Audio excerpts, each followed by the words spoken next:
What's crazy is my productivity increased 261%, thereby allowing my income to increase 283%.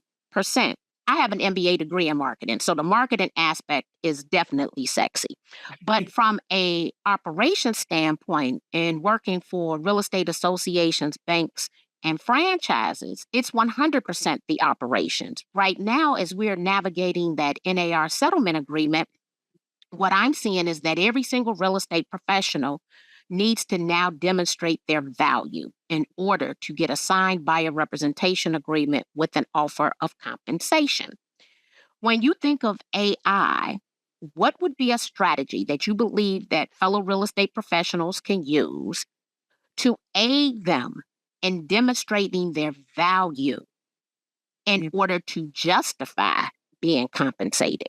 So I actually created a prompt stack around this for ChatGPT because most agents don't know what their UVP is, and the UVP is your unique value proposition. And if we were to ask them on the spot, Marky, this they would give us a what they think we want to hear, and it would all be bullshit. Okay. Let's be honest. So I've created a prompt where the AI is going to ask you random questions about your business, about how you act on certain scenarios.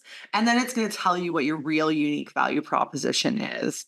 And then from there, you can, create anything around that, preferably to communicate that through your content creation, through your actions. There's like, I don't believe in going into like an LLM like ChatGPT and doing one thing. I have to do 20 or 30 things in a prompt stack to feel efficient. So yeah, it's funny that you asked that because that's something that nobody thinks about, but I feel like is one of the best use cases, especially for the US. And I want everybody here to know I'm in Canada.